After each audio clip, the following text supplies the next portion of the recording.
God is real, the Bible is his word, and Jesus rose from the dead. What's your proof for that? Whoa, nice try, but I'm not falling for that. See, Christianity isn't a positive belief system. The burden of proof isn't on me, because I'm just rejecting the claims of atheism, that's all. Full stop. Yeah, that just sounds stupid. Whoa, no need for insults, okay? Hey, I'm the reasonable one. Okay, all the arguments and evidence are on my side. Yeah, but you just said you don't have to prove anything. I said all the arguments and evidence are on my side. Okay, I'm the reasonable one. But I was just saying... I'm the reasonable one.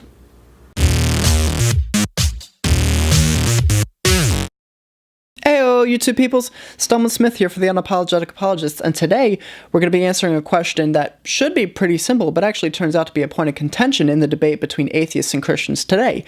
Is atheism a positive belief, or just the lack of belief? Now, if you listen to the popular atheists on the internet today, you'll see this common thread running through them, which is that atheism isn't anything. It's not a philosophy. It's not a positive belief. It's just the lack of belief in any religion or gods. Now, as we're going to see, that actually goes against the actual technical definition of atheism according to the Encyclopedia of Philosophy, but allow me to quote some atheists, lest you think I'm straw-manning my opponents. According to Michael Shermer, quote, "I don't like to define myself as an atheist, because that isn't anything. There's no, set of doctrines that this is what we believe in. We simply don't believe in God, full stop," end quote. Sam Harris says, quote, "Atheism is not a philosophy. Atheism is nothing. Atheism is just a denial of the false certainties of religious people," end quote. Steven Pinker, quote, "Atheism by itself is just nothing. It's just the absence of a particular belief," end quote. Matt Delahunty, quote, "An atheist is someone who doesn't believe there's a God," end quote. Now on to my favorite, Alex O'Connor, or as you probably know on YouTube, Cosmic Skeptic, says, quote, "You can't disprove atheism. Atheism isn't an active belief system that can be held up to scrutiny like organized religion can. Can you disprove people who don't believe in unicorns? You can't, because that's not where the burden of proof lies," end quote. Funny he should mention the burden of proof, because to most atheists, the burden of proof is the Voldemort of philosophy and theology. Just don't mention it, don't say it, don't have anything to do with it. Avoid it at all costs. He says, can you disprove people who don't believe in unicorns? Now, of course, I guess you couldn't technically disprove the existence of those people. I assume what he means is, can you prove them wrong?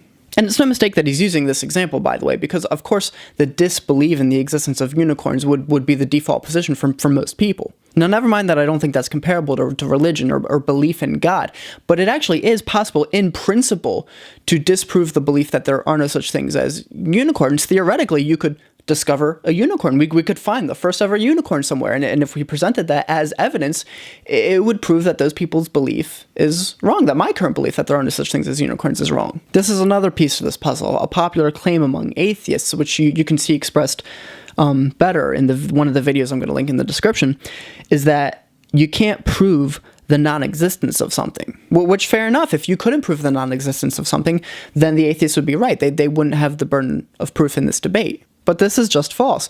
William Lane Craig points out that you can prove the non-existence of something. One of the examples he uses in the video that you can watch in the description is we can prove that there are no living Tyrannosaurus rex on the face of the earth. So this is a common argument which you see among the internet atheists, which is just an attempt to shift the burden of proof because they don't want it. They will have nothing to do with the burden of proof, but don't let them get away with that. Now, lest you think this is just my opinion versus theirs, allow me to read you the definition of atheism from the Encyclopedia of Philosophy, according to the most usual definition, quote, "An atheist is a person who maintains that there is no God. That is, that the sentence God exists expresses a false proposition," end quote. So there it is. You can't get any more clear than that. Yes, atheism is a positive belief. That is a positive truth claim about the way reality is, that there is no such being as God. So like it or not, if you make that claim about the universe, about reality, that there is no such being as God, then you shoulder a burden of proof to prove that such a being can exist. One way to do that would be to show a logical incoherence in the concept of God. So it can be done. But of course, why shoulder the burden of proof when you can just be like Richard Dawkins and just blur the lines between agnosticism and atheism when he puts up that spectrum, so to say, and he says, okay, you got theism here, you got atheism here, and then in between you got all these levels of agnosticism, and I'm not all the way at a 10, I'm just at a 9. I kind of withhold belief in God, but I'm pretty sure there isn't one. Well, listen, I got news for you, Richard Dawkins. If you don't maintain that there is no God, if you just kind of withhold belief in him, then you're an agnostic. Now, you can do what a lot of atheists do and just call it agnosticism/atheism, but that's just inaccurate. Now, if all the atheists that I quoted earlier actually believe literally what they said, then whether they like it or not, they're not atheists. They're just agnostics. So let me be as clear as possible. I don't think it's productive to blur the lines between atheism and agnosticism. Now, if you want to say I'm an agnostic who borders on atheism, well, I'm very close to atheism, but I'm not an atheist yet, you can do that. That'd be perfectly accurate. But the fact is, if you maintain that there is no such being as God, that reality is that way, that no being like that exists, then you're an atheist. And guess what? You have a burden of proof whether you like it or not. And anything less than that is agnostic. That's as clear and precise as I can be about it. The reason I think most atheists are trying to blur the lines between agnosticism and atheism and essentially just define atheism as agnosticism and call it atheism is because I think what they're trying to do is make their belief seem less radical. Because think about it, that's a pretty radical claim. If you claim that there is no such being as God, then you do have to explain the origin of life. For example, you have to explain the origin of the universe. You have to explain the origin of the apparent design. And hey, maybe you can, right? Maybe that's perfectly possible. I'm sure most atheists would claim, hey, we can prove how all that stuff came to be, and fair enough, good on you. But it is telling, I think, that most atheists aren't doing that. If it's so easy to explain all those things in the absence of God, then why is there such a push to redefine atheism as, oh, I don't have a burden of proof to prove anything. I can just say, well, I just lack a belief in your God, and the onus is completely on you to prove your position. Greg Koukl points out in his book Tactics, which is one of my favorite books I think everybody, Christian atheists alike, should read, that whoever makes the claim has the burden of proof. Atheists like to say, no, it's whoever has the positive belief. And atheism, that's just a negative belief, and theism, that's a positive belief. So the burden of proof is always on them. But the fact is, it's whoever makes the claim. So if the Christian makes the claim, there is such a being as God, then he has the burden of proof to support that. But if the atheist makes the claim, there is no such being as God, then he has the burden of proof to support that. The only case in which it would be different is if it was an agnostic and he said, yeah, I kind of just don't believe in either one. I just kind of withhold belief. I have a lack of belief.